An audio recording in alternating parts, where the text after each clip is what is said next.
All right, so I still don't like Activision, but I'm kind of understanding a little bit better about, what they're trying to do with Call of Duty. Now, look, in my last short, I was angry. Black Ops 6 took a very long time to install, and that's really frustrating to me. But, maybe I shouldn't be so angry in my shorts. I don't know.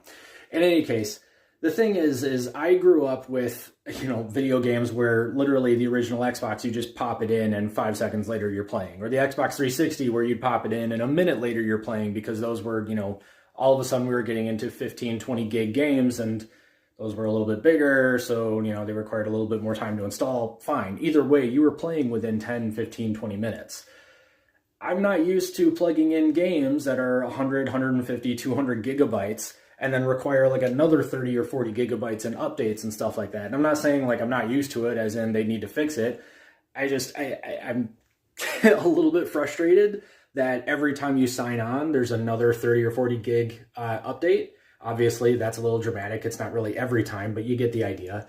Anyway, I kind of figured out that with Activision, it's interesting because what they've done now is they've made an app for Call of Duty. It's the Call of Duty app, right? So like, just like you have Netflix, you can go into Netflix and see a whole bunch of different videos, and they have a whole catalog of movies and television shows and stuff like that. Call of Duty's kind of sort of trying to do the same thing. So you install the Call of Duty app, and then they've got all of the Call of Duty games in there, and you can just download them from there. I mean, you still have to buy them and all that, unless you've got Xbox Game Pass, which to me is kind of why Microsoft, if I'm not mistaken, Microsoft acquired Activision. Again, I'm a normie, so if I'm wrong about any of this, please feel free to roast me in the comments.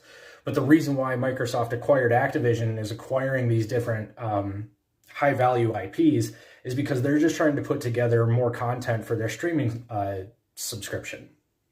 So what you're going to do is you're going to spend $20 a month. What they're hoping you'll do is spend $20 a month on this streaming subscription, and that's instead of buying the game. And you'll end up spending more in the long run because they're just going to give you more content in the streaming subscription, whereas before you could just buy, a $70 game and boom, you own the game. But that's no longer profitable for them because they're spending way too much making these games. They need you to buy the subscription so that you're continuously giving them more money.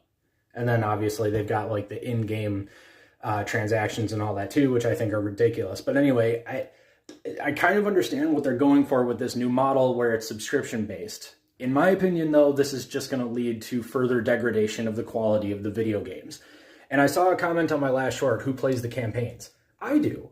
That's why I got into video games, was for the story, because the stories were high-quality stories. I mean, some of them are better than, movies, which is a weird comment, but it's true. Anyway, just some